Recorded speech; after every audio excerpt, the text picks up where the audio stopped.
Hello, it's Sunday again. Well, actually, it's not. I'm recording this in the week before Sunday. You'll be listening to this on Sunday. Well, actually, it might not be. It could be Monday or Tuesday. Shall I shut up? Okay. I'm Ray. Welcome to another podcast episode. Driving test. I got notes here. Tricycle, roller skates, first bicycle. These are all emails and things I've had from people. Let's just start off. Oh, by the way, Ray's Rants, if you want to email me, raysrants@protonmail.com. There you go. Okay, driving test. Where are we? I've lost my bit of paper now. Where's my bit of paper? Hang on. Here we go. Colin. That's it. Colin. He says when he first took his driving test, it was a lot easier than the test is these days. Is that right, Joe? I can't remember. He says that what he did was he was quite lucky because he had a car. He bought a car, or his dad bought it for him, I think he said. And friends of his that had passed their test, they just sat with him. You know, they're off out for the evening. They used to go to pubs. I mean, I remember doing this. Drive to a country pub, have a few beers and then drive back. This is the very early days. Were there breathalyzer tests? I don't think there were. I can't remember. It's that long ago, honestly. A lot of people used to just drive to a country pub and then drive home again after a few beers. It was, I suppose back then, there was a lot less traffic. So if you were swerving around the road a bit, no, I don't mean driving drunk, but people were obviously over the limit. What that's got to do with this driving test, sorry, Colin, I don't know. But yeah, he was saying that, yes, it was to do with it. Because Colin was saying how many people passed their tests the first time. He did. Yeah, I did first time. I remember that. And yeah, everyone, well, I say everyone, most people drove to pubs out of the area or even into town. I remember driving into town. There were 3 girls. We haven't mentioned girls for a while. There were 3 girls I knew, only friends. One of them was a neighbour of mine, lived a couple of doors away.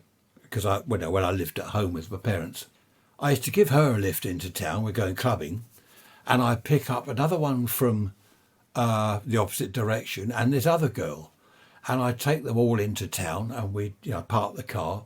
We'd go into this little pub. Everyone met in the pub before the club, and we'd have a few drinks and a chat and stuff. It was great. The thing is, it was nice back then in a way because you could have girlfriends. You weren't necessarily, an item or, 3 items in one car with me. No, don't imagine that. No, don't imagine that. So driving test, yes, a lot of people got their car early on. It was easier getting cars then. You could buy some old banger, well, not an old banger, but get something, for 100 quid, 200 quid, and you're on the road. Or even before your test, you've got a car. So, as I said, you can have friends sit next to you. You're driving around. By the time your test comes along, you're well into it. You've been driving for miles. It was a good way. Of course, it's different now. The whole thing is different now. Okay, what we got next? Eleanor. Eleanor says, do I remember tricycles? The little tricycle, I do. Yeah, I had one when I was, 4 or 5 years old. Fantastic. I went everywhere on it. By everywhere, I mean up and down the drive because I didn't go much further. No, I did go out in the street.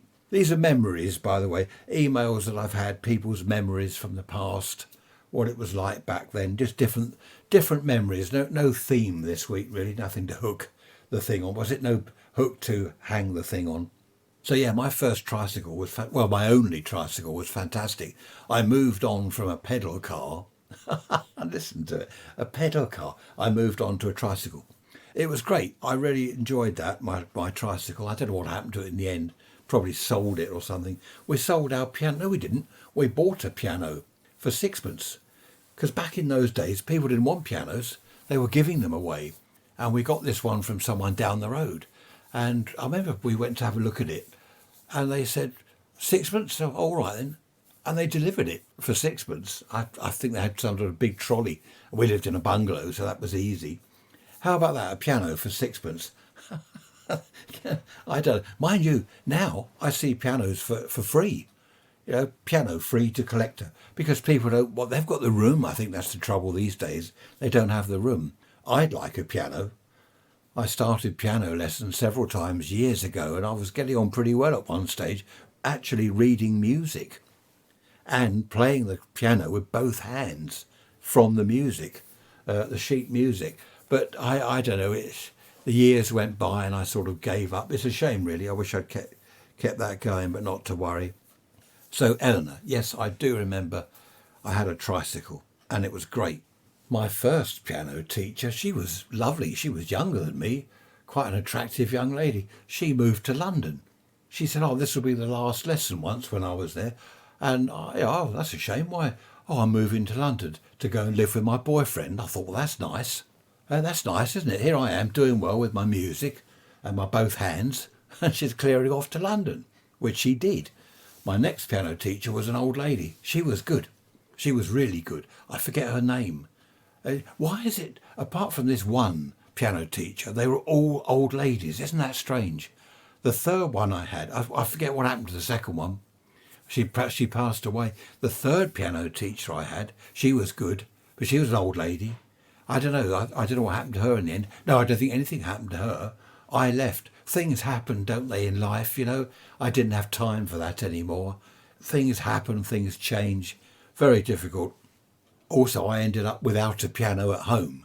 So that, it's no good learning the piano if you're going twice a week, 2 hours a week. You've got to have a piano at home to practice. Anyway, forget the piano.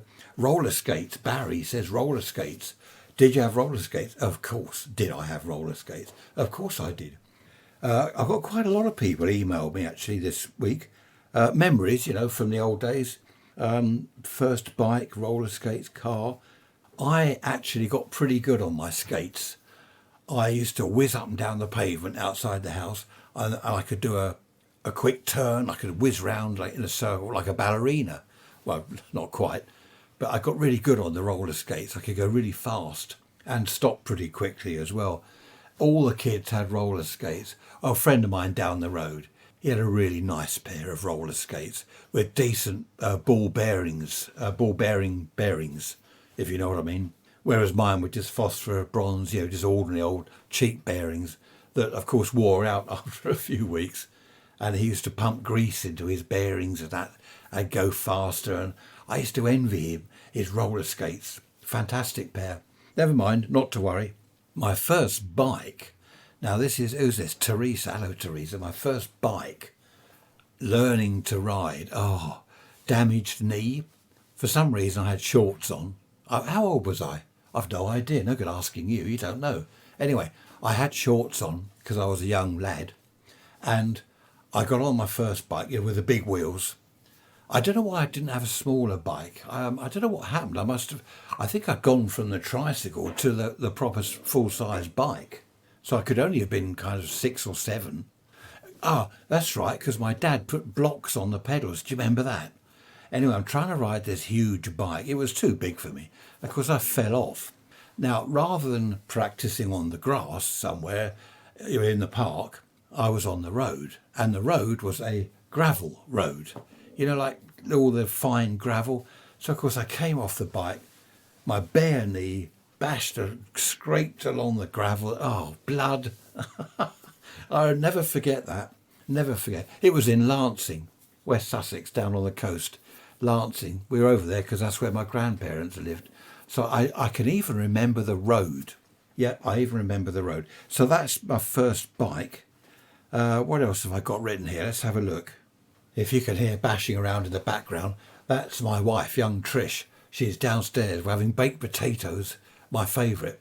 Put baked potatoes in the oven, okay? When they're done, cut them in half and then put cheese on top and put them back in the oven so the cheese melts all over the top of the two halves. Brilliant. With salad. And loads of salad cream. I'm starved. Now, let me see. Where are we? Kate. Hello, Kate. What her question is, your first girlfriend. Do we have to? She has put here your first proper girlfriend. Well, my first girlfriend was when I was 8. Her name was, what was her name? Colleen. I think it was Colleen. Was she Irish? 8 years old. We were both 8. and we walked back from school holding hands. And that was it. That was my first girlfriend. I know what you mean, Kate, by proper girlfriend. I know exactly what you mean. And no, that wasn't Colleen. I had one or two others. My first proper one, her name was Lynn. Won't mention her surname. I saw her on and off throughout my life. You know, we bumped into each other here and there. She was lovely. She got married and then divorced and stuff. Stuff happens, doesn't it? That's life. Stuff happens. And we used to bump into each other every few years. Or more. I think the first time, more than a few years, the first time was, because we went out with each other when we were both at school. And I must have been in my late 20s. Late 20s when I first bumped into her, then again in my 30s, possibly 40s, quite a few times, because we both live in the same town, so you're bound to, I suppose. Anyway, she was lovely, Lynn. Yeah, she lived up in the countryside. I used to cycle up there on my bike, because obviously I was still at school, and she lived right next to this farm, and we used to go in the haystack there in the summer. Wonderful, lovely days. So yeah, that was my first proper, as you call it, Kate, my first proper girlfriend. And that really was nice. I don't know why we split up, really. I think what happened was we both left school and went our own ways. As I say, stuff happens. That reminds me of that record. Is it Billy? I never get it right. Billy Arthur and the Furies, isn't it? Or Billy Fury and the Arthurs. No, that's not right. When you were sweet 16. I love you as I loved you when you were sweet 16. Except we were younger than that. Anyway, that's enough said about that. Now, what's next? I think that's the end of the emails, isn't it? I thought I had more than that. There's still a lot of bashing around going on in the kitchen downstairs. And I'm getting really hungry now. Now, the weather, hang on, I haven't given you the weather here today. Again, blue sky, 16 degrees under our patio roof out the back. 16 degrees, sunshine, really nice. Went out there, shirt sleeves, absolutely warm. Well, comparatively speaking, absolutely lovely weather. So that's the weather forecast. Well, not the forecast. It's meant to be getting colder this weekend. Now, haven't told you, have I? This weekend, I won't be here Sunday. I'm hoping that I'm able to put this episode on live, publish it from my iPad, because I won't be here at the computer to do it, because I'm going away. We're going to one of these music weekends. I don't know whether you've heard of that. Dare I mention Butlins? We're going to one of these music weekends. So we go off on Friday and we come back, is it Sunday evening or Monday morning? I can't remember. And I've got to enjoy that. There's 4 of us. No, there's 6 of us going, I think. 6 of us all together. It's all right. It's a bootleg ball or something. It's all tribute bands. And some of them actually are pretty good. In fact, we've just booked up for next November? Locally, we're going to see a Pink Floyd tribute band. Absolutely wonderful. Pink Floyd, brilliant. Love all their stuff. And so does my sister-in-law. So we both love it. My wife isn't too keen. Her husband's not too keen. But we both love it. So they're going to endure our music for a change. Because I've got to go to Butlins, and I have to admit that I don't like it. I don't like it at all. As soon as we get there, no, hang on, let me just tell you what I'm going to do. The plan is, I've got that little recorder that I take out into the country, and I say, look, you can hear the birds singing. I'm going to take it to Butlins with me, and I'm going to do a podcast not from Butlins, but, a recording, and put it all together when I get back for the following Sunday's episode. Now already you're saying, I'll make a note in my diary to give that one a miss. I can hear you saying it. You're writing it down. Don't listen the following Sunday. Now there won't be music on there because of copyright stuff. It'll just be me complaining and moaning. Oh, here we go again. We've got to go into this venue tonight and listen to some more noise. Music. And there's there's a pizza place, Papa John's. We go in there. That's not too bad. I might complain in there. Going to wear my little lapel microphone. So I'll give you a running commentary. Yeah, I can tell you about the people there. Actually, I better not, because I do tend to be rude, especially after a couple of beers. I'll be saying, look at the state of that. Right. Anyway, that's something to look forward to, or not. That's not this Sunday when you're listening to this. It's the one after. Goodness knows what the date will be, but you'll find out anyway. Talking of being rude, my sister-in-law, she says, shh, shut up, be quiet, because I talk quite loud about certain people. I'll say, well, she's obviously not on a diet. And dare I say any more? I don't know what it is. I'll say, okay, who hasn't washed? Someone stinks. Some people do. Have you noticed? Well, you probably have. Some people smell. I don't know why, but my sister-in-law says that yes, they do, but it's not my place to point it out, especially shout it loudly across the room. So I won't be doing that. But I'm quite looking forward to doing the podcast episode, making all the little recording snippets and put it all together when I get home into a proper Sunday episode. Might be quite good. It might be rubbish, so I might not do it. I might just erase the whole recording. We shall see. Young Trish has just bought up a biscuit. She's doing a lot of cooking. A lemon type, looks like shortbread, a round biscuit, but it's a lemon, I forget what she calls it, lemon something. Wonderful. I'm supposed to be losing weight, talking to people being overweight. I seem to be putting on more and more weight. I'm getting bigger and bigger, like a balloon. So I'm going to have to do something about that. I've got to get beach body ready. Is that right for the summer? Beach body ready. Something like that. Talking of the beach, when I was young, I used to drive down to the beach just wearing swimming trunks. Drive down there, park the car. All you got is to carry is a towel, cigarettes and lighter, of course. Wasn't it awful the way everyone smoked back then? I remember leaving my towel on the beach while I went into the water and my cigarettes and lighter under the towel. People used to nick stuff, I'd see them. You're out at the sea and you see a chap walking along, kicking towels aside to see what's hidden under them. I remember that. I never had anything pinched, and one or two people did catch whoever it was. But I remember people doing that. You had to be very careful, and of course you had to be careful of tar. Is it from the oil tankers in the English Channel? They used to wash out their oil tanks with seawater, and of course that would all then come up on the beach and solidify, and it was like bitumen, tar, awful stuff. You had to be very careful where you sat, and once it's on your clothes, you can't get it off. Well, you'd have to use something like petrol. It just ruined everything. And, of course, there's a lot of dead birds, dead fish that have got tar on them, mainly birds. I remember seeing them all along the kind of shoreline, dead birds washed up where they'd just been covered in this tar and they couldn't move, of course. I suppose they just drowned. Talking of drowning, I've got to look out for frog spawn this year. Well, not drowning, because it didn't drown. Last year was the first year we'd ever had frog spawn. The pond's about 8 years old, and we had loads of frog spawn. It's not a big pond, and I was so pleased. I thought, great, we're going to have millions of little frogs, and with tadpoles first, and then little frogs everywhere. It all died. All the frog spawn died. We had one very cold night.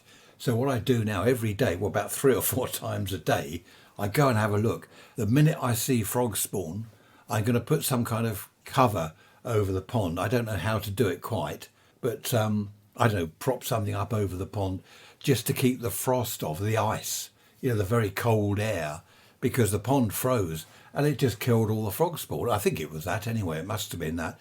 There's nothing else that would do it. In each little round, the little jelly thing with a little black dot in the middle, the black dots went white. And apparently that means they're dead. I looked it up online. As I do everything, you look it up online. So I'm hoping this year we'll get some tadpoles and about 500,000 frogs hopping around the back garden. That would be fun. It's annoying because I keep hearing of other people, especially last year. Oh, we've got frog spawn. One chap found some in a bucket. He had a bucket of rainwater outside somewhere in the garden, and a load of frog spawn ended up in the bucket. Somehow a frog must have jumped in there and put the spawn in there and cleared off. They do say that they'll even do it in puddles or wherever there's water. So I've got this special pond all set up especially for frogs, no fish, perfect for frogs. And what happens? All the frog spawn dies. Oh, here we are. I have got more emails. Here we are. I put them on another pad. Ah, yes, Claudia. Hello, Claudia. How are you? I'm very well. Thank you for asking. She says, do you remember the Spaniard pub in Worthing, where I live? That's my town. I do. It's now Boots the Chemist, isn't it? I don't know, I haven't been down there for years. I remember the Spaniard because I got thrown out of there back in 1960, something or other. 4 or 5 of us went in there. I think it must have been 4 or 5. And we went up to the bar and we each bought our beer, sat at a table. And this chap came over. He was the governor, landlord or whatever. We were halfway through our beers, just sitting there, chatting and smoking. And he said, "Drink up, lads. When you're finished, off you go." And we sort of looked at each other and looked at him. "What? Eh? Sorry?" "After you finish that, off you go. Don't you here tonight." So we had to finish our beer and we didn't know what we'd done. That happened another time. Yes, I do remember the Spaniard. And another time, the Warwick. The Warwick is still there. I walked in there with a friend one evening.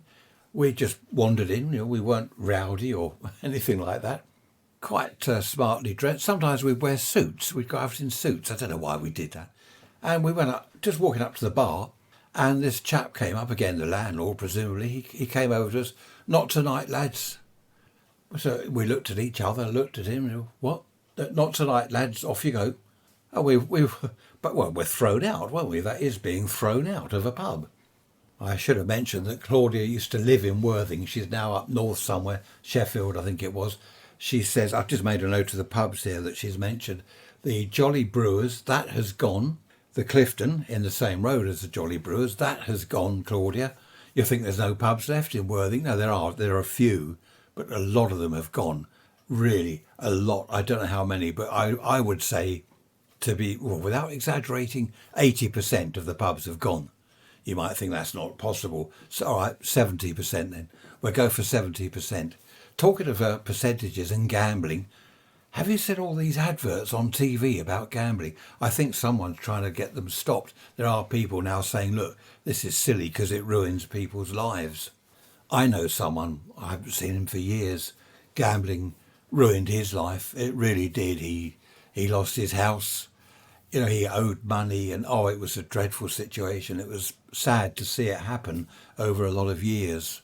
Ended up living, I don't know, I won't go on about that too much. But, I don't think they should have all these adverts on telly because they were saying on the news the other day how easy it is now. Anyone on their phone, they can just gamble. All these gambling sites, you download the app and you can gamble and people get into trouble. It's all very well people on telly saying, be gamble aware or something and be careful what you do. I mean, that doesn't help. People get hooked on it and it ruins lives. So I don't know. Why did I talk about gambling? Because I was saying percentages. So I reckon 70% of the pubs that were around here have gone. It must be at least 70%. There are so many. I remember a few years ago, a couple of friends and myself, we started listing them, writing them down. There was the Victoria, the Ship, the Buckingham. Can't remember them all now. There were so many that have gone. And of course, they don't come back. They've gone for good. Such a shame, isn't it? I remember when people first started doing what they call the booze run, the booze trip. Get the ferry over to France, go to the hypermarket, buy a load of cheap booze and cigarettes and bring it all back here. Of course, it was a fraction of pub prices because then supermarkets started doing the cheap booze. That didn't help the pubs. And the funny thing is, I thought it was funny, the pubs kept putting up their prices. The supermarkets are doing special offer on beers and spirits, and the pubs are doing the opposite. They're putting prices up. And of course, a lot of people couldn't afford to go to the pub anymore. I mean, even now, we go to the pub sometimes, but, in fact, the other day we went to our local club to see a live band there. That was brilliant. And the booze is so much cheaper than an ordinary pub. All these various clubs, working men's clubs, Conservative club, Labour club, all the various clubs that go on, football clubs locally, they do cheap beer and spirits. I don't really know how the clubs can afford to sell the beer and the spirits so much cheaper. I mean, a bottle of wine, you go into a pub and ask for a bottle of wine and a couple of glasses, which they'll do, it's twice the amount that you pay in our local club for the same bottle of wine and 2 glasses. I don't know. It doesn't matter why. Just thinking about pubs, there was the Half Brick down on the seafront, the Half Brick. That's now flats, I believe, or one big house. The Globe, That was a nice little pub, the Globe. That's now back. I think that was a house, years ago, and now it's gone back to being a house. The Dolphin, that was a nice pub. That's now a Tesco's supermarket, one of these little, what do they call the small supermarkets? I don't know. The Elms pub, that was a lovely pub, the Elms. That's now a flats. They've made the whole lot into flats. So that's gone. Honestly, I could go on and on with pubs. It's such a shame. But let's go back to tricycles for a minute, because there's something I've always wanted, and that's a full-size tricycle. The big full-size adult type one. You see them now and then, and they look brilliant. The 3 wheels, the big wheels, fantastic. There's no balancing. You just sit on the thing and turn the pedals. It's great. I've never owned one. I don't know where I'd keep it because they're quite wide, obviously, whereas a bike, you just get it through a narrow gap.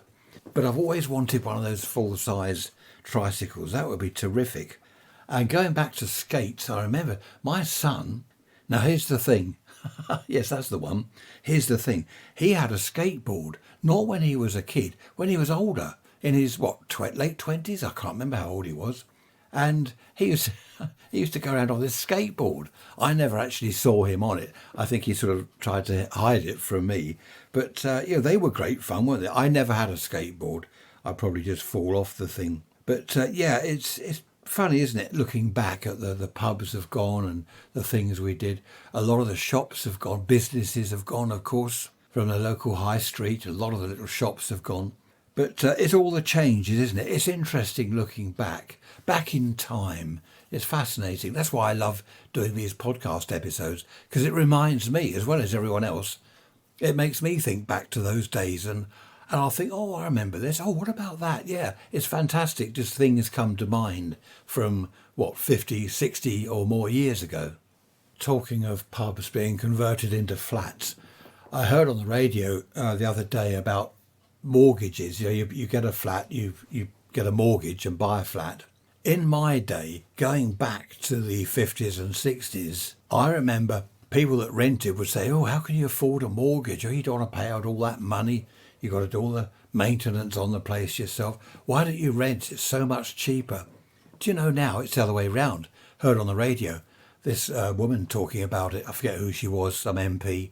She was saying it's now dearer to pay rent each month than a mortgage, the cost of a mortgage. It's ridiculous, isn't it? The thing is, young people can't get a mortgage because you need such a hefty deposit. You need sort of 20 or 30,000 pounds to put down.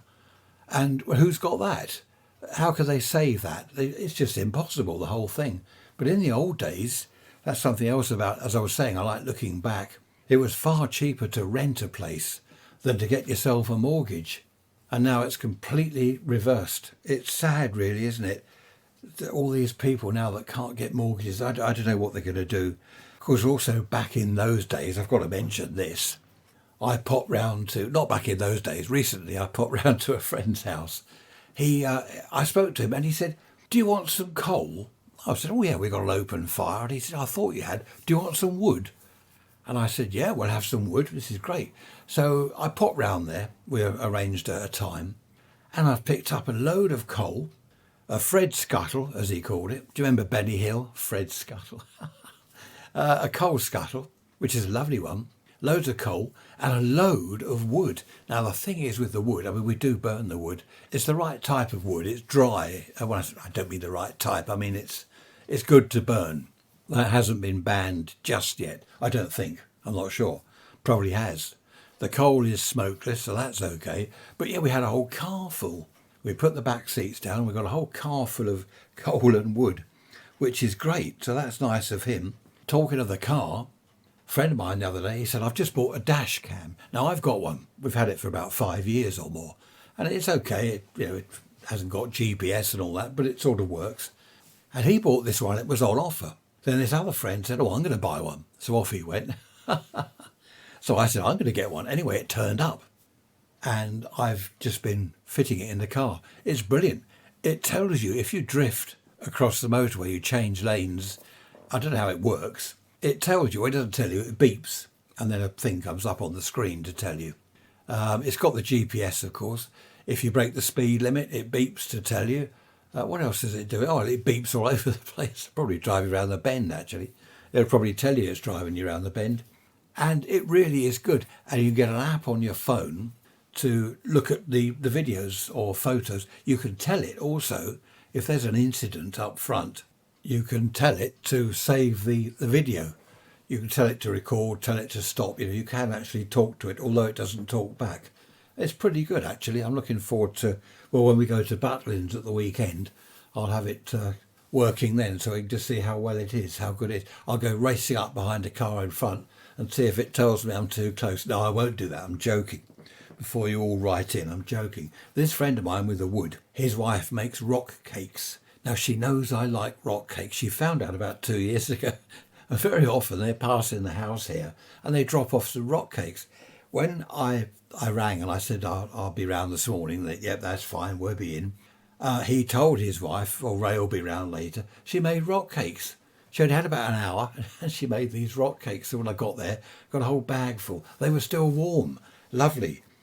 So it's funny, isn't it, making me rock cakes?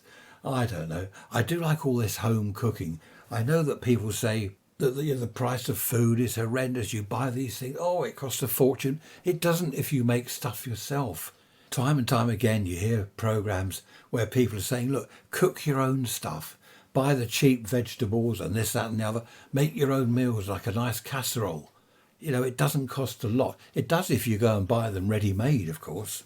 I'm no good at cooking. I used to help with the homemade curry, but to be honest, I just got in the way. Now my son, here's the thing, he makes curry. I've never sampled it because he lives in America, and he can't post he can't post me some curry. It costs a fortune, postage back and forth from UK to America. Goodness knows why it's so expensive, but it really is. It costs a fortune. We can't send the grandchildren Christmas and birthday presents. It just costs 10 times the price of the actual present itself to post it. Mind you, we sent some cards a couple of times and they didn't turn up. That was one of these online card places. You design your card and stuff like that. And they never turned up, so I don't know what happened there. Talking of grandchildren, again recently I've been asked, what was it like in your day, Grandad, when you were our age? You didn't have a mobile phone. You didn't have an iPad. You didn't have a computer. You didn't have an Xbox. Oh, it goes on and on. You didn't have this. You didn't have that. What did you have? It's funny that we're still on that one, even though they're getting quite a lot older now. I suppose the older they get, the more they realise what they've got, which makes them realise even more what little I had.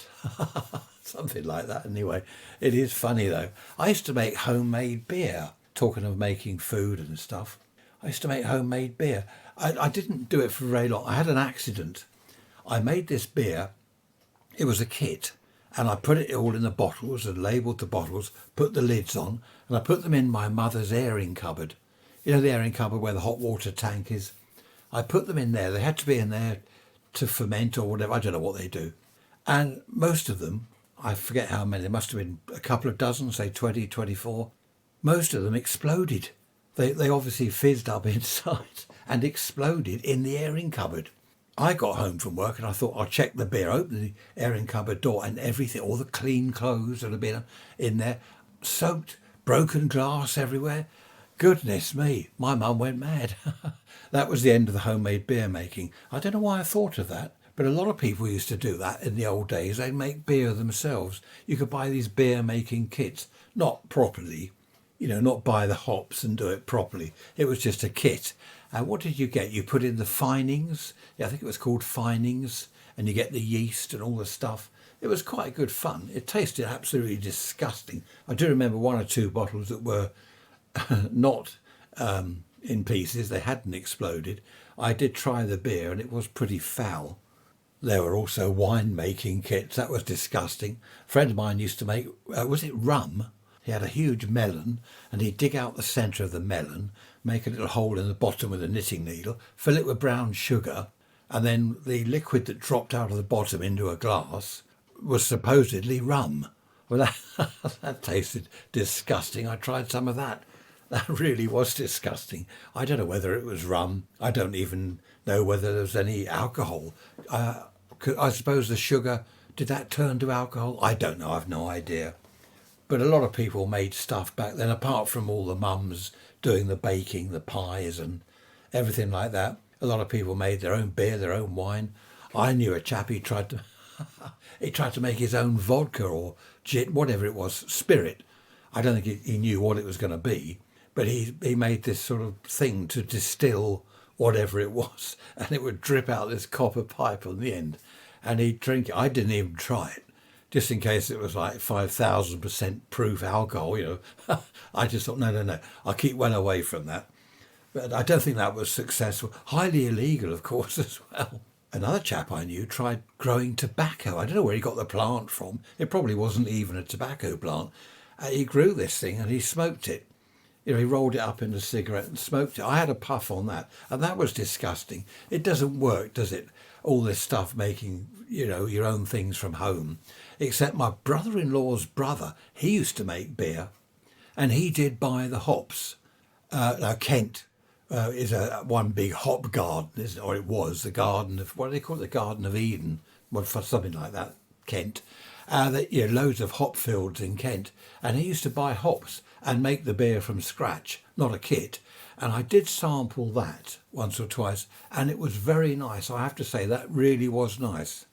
No, hang on, I got that wrong. It wasn't a melon, was it? It was a marrow, the big long marrow, like a massive cucumber. He hollowed the centre out of the marrow. He didn't hollow it out all the way down, left a couple of inches at the bottom, where he made a hole with a knitting needle for the liquid to drip out. Yeah, it was a big long marrow, not a melon, and that was supposed to be rum. But as I said, I don't think there was even any alcohol in it. I don't know what it was. It was disgusting, that's all I remember. If you want to email me with any ideas, thoughts, suggestions, complaints, it's raiserants@protonmail.com. raiserants@protonmail.com. Be great to hear from you. What else have I got on my list here? Let's just check my bit of paper. Have I done? I've got Alex here. Oh, Alexa. Screw that up. Alexa. You can't say that because there's stuff all around the house that says, I can't help you with that, or whatever she says. I don't know what she's talking about. She bursts in. We're having a chat sometime. Trish and I will be having a chat. And she says, sorry, I can't help you with that, or I don't know about that. What? Who's talking to you? You can tell it to stop. Okay, and she will stop. You can tell it to shut up. Try this. And you can also say other things to make it stop. Loosely translated, meaning go away. You could say all sorts of things, and it does understand. But it is annoying when you're having a chat. I was on the phone to someone the other day, and Alexa started joining in. She's chatting. And I had to say, hang on a minute, shut up. Alexa, shut up. And you can talk to your telly, can't you? You can talk to I can talk to the camera, the dash cam. What's going to happen in, let's say, just 10 years' time? There'll be bits of equipment around the house talking to you. They won't just beep. You'll have the toaster talking to you. Do you want me to do the toast a bit more, or is this brown enough? And it'll pop up to show you. Oh, a bit more, please. And it'll pop back down and cook it a bit more, or brown it a bit more. You have the washing machine. Yeah, excuse me, are you there? I've done the washing. Do you want me to add the softener? Yes, just get on with it. I told you once, get on with it and add the softener and be quiet. Then the tumble dryer will kick off. I think the clothes are dry. Do you want to check? No, I don't. Go away. I'll tell you what, there won't be lonely people living alone in the future. They'll have all these machines talking to them. They'll be glad to get out somewhere on their own, go and sit in the garden shed for a bit of peace and quiet. We can laugh. Oh no, that's all silly, that won't happen. But it is happening, isn't it? It's happening already. I used to think about Star Trek. I used to like the original Star Trek in the old days with Captain Kirk? What was he, Captain T. Kirk? Anyway, and Spock and all that lot, and Bones. And I remember people saying, all this will be reality one day, this will happen. When they flip the little communicator open, beep, beep, beam me up, Scotty. People used to say that we'll have that sort of thing one day, and we did. Mobile phones. Do you remember flipping the little lid open to talk on your phone? What are they, clams or something? Clam phones? We actually did. We haven't got the USS Enterprise, admittedly, yet, but we will. We're getting there. And as for the transporter, I don't think I'd go in that. It kind of dematerialises you, doesn't it, and puts you back together again. I don't know whether I'd trust that. Anyway, there we are. The old TV. Good fun, wasn't it? The old TV programmes. What was it I saw the other night? The Time Tunnel. I forget which channel we were on. We were looking for something, and this sci-fi channel came up, and it was the Time Tunnel from the 60s. And initially I couldn't remember it, and I thought, yes, I can. I remember that. It was dreadful then, and it's even worse now. Happy days. So the BBC are going to go through all the old episodes of Dad's Army and edit those. Do you remember It Ain't Half Hot, Mum? That programme where they, who was it? Oh, I can't remember. I can't remember that. Windsor Davis was one. What was the other chap with a deep voice? I can't remember. But that they're going to take off. They're not going to, well, not take off. It's not on, but they're never going to show it again. So that will just go away into the archive somewhere. What a shame. I mean, back then, in its day, it was acceptable, but now they say it's not. I don't know. I don't know what the BBC are doing. They've gone mad. Did you hear about that thing with Boris? I don't normally do politics, but Boris Johnson's, the old Prime Minister, he's out in the Ukraine having a chat there to the I can't say Ukrainian. No, that's good. I've got to be careful how I say that. The Ukrainian Prime Minister. And Boris is taking questions from the press. And this BBC journalist pops up. Do you think you've done enough to save your skin? Now, what about the cake and all this? I forget exactly what he said. But he's going on about that. When Boris is out there trying to stop Russia from invading the Ukraine. And this BBC chap's going on about some cake or what. It wasn't the cake. It was, do you think you've done enough to save your... was it prime ministerial skin or something? I don't know. In the old days, I know I'm always harping on about this, I shouldn't really. In the old days, they used to read the news. News people would read the news.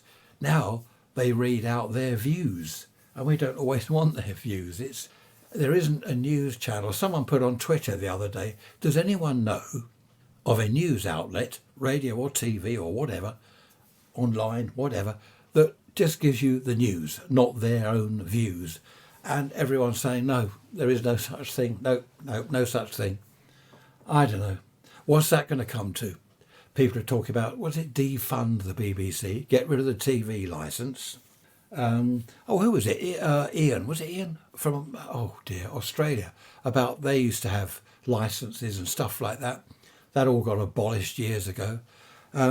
I'll have to look the email up. I'm awful at names and I've got bits of paper everywhere and I'm just terrible at remembering things. And of course it's all right writing something on a bit of paper. I will then look at it and think, well, what does that mean? If I write something like car radio, what's that mean? Car radio? I know what a car radio is, but in what context, what reference, what's that mean, the car radio? Of course, then when the podcast episode's all finished and done, I remember, oh yeah. I woke up 3:30 this morning. 3:30. I've run out of sleeping tablets. The doctor's going to send me some more. 3:30. I couldn't go back to sleep. I'm listening to a fox in the garden. Well, not in the garden because we've got rabbits. Somewhere around down the back alleyway of someone's garden.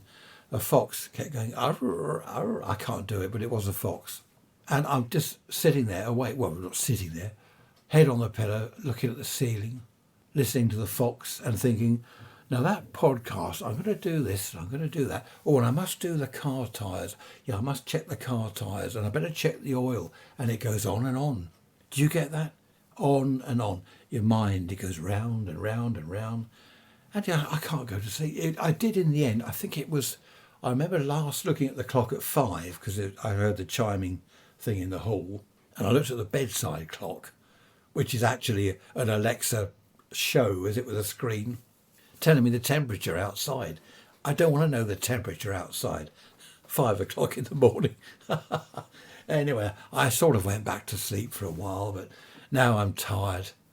Is it all part of getting old? When I was 18, here we go, when I was a boy, I could go clubbing till 2 or 3 in the morning and then be at work the next day at 8 o'clock, fit as a fiddle. What do I used to say, fit as a fiddle? That's a good one. I did. I'd go clubbing till 2 or 3 in the morning and then at 8 o'clock in the morning I'm at work. I wasn't tired. It was great. I was ready to do it again the next night. Mind you, that is quite a long time ago. Oh, I've just had a terrible thought. I'll be at Butlins when you listen to this. I mean, I don't like Butlins. There's no point in lying. Think of me. If you listen to this Sunday morning, think of me. I'll be there. Butlins, Bognor. I'll be there, waking up in the hotel room. At least they've got hotels now on the Butlins site, and they are nice. Lovely bathroom, proper shower, a decent TV. There used to be sheds in the 50s. Well, not sheds. Well, they were a row of wooden chalets, they were called. They're basically sheds. That's all they were, with a sink. There was no telly or anything like that. That's what they were. And then they went on to, what did they call them, apartments or something. They weren't too bad, but they were still pretty awful. But now the hotels, I think they're doing away with all the other accommodation, and it will all be hotels in the end. And they are nice. They're really nice. They've got a lift. They're modern.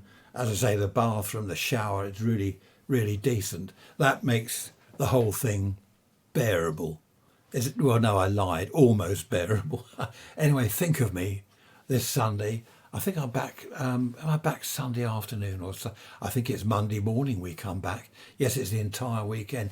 So it's 3 nights of music, the Friday, Saturday and Sunday night. That's it. I like the Sunday best because I'm going home the next day.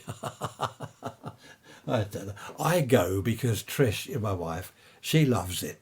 She loves all the music and the tribute bands. So does her sister and her husband. They love it. And these other friends, but they all love it that we're going with, except me. And I sit there, I try to look as if I'm enjoying it. Yeah, what do you think of this band, Ray?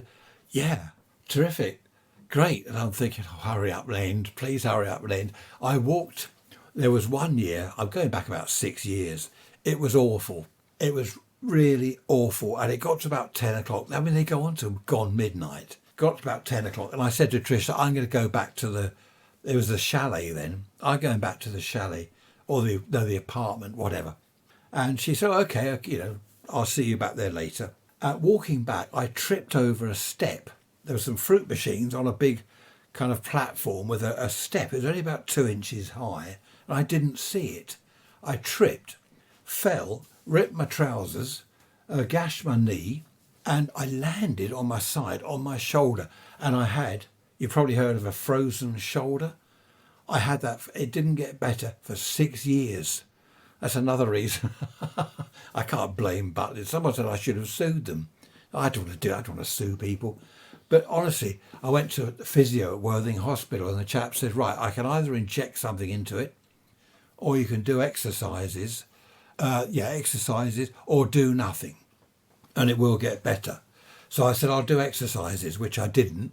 I did nothing and it took 6 years. And even now, it must be, well, when was that? No, must be more than 6 years ago. Anyway, even now, probably 8 or 10 years later, I still get the odd bit of pain in my shoulder from that damage. And I blame the tribute bands for that. I wasn't drunk. I'd only had a few bit. I don't drink. I don't like drinking too much. I hate it. I only have a couple of beers. Your brother-in-law said, oh, do you want another one? No, I don't. I walked home from the club the other day. I was worried about COVID. We're down the club watching the live band. They're coming up to half time. You know, these bands have a half time. And I thought, I don't want to do this. I came home. I left them all there. It's only around the corner. I came home.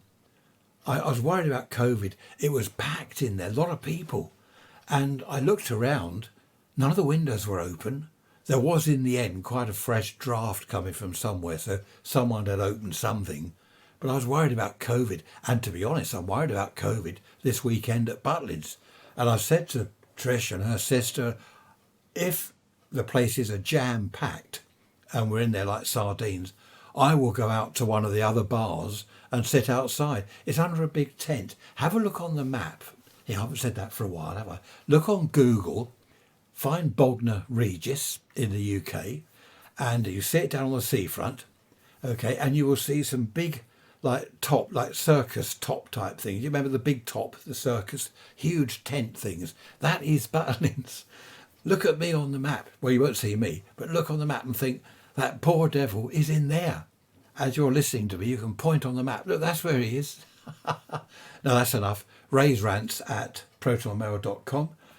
Behave yourselves. I shall see you on Wednesday. Look after yourselves. Take care. Don't get COVID. keep well, and Wednesday for the midweek message. And think of me while you're listening to this. Bye for now.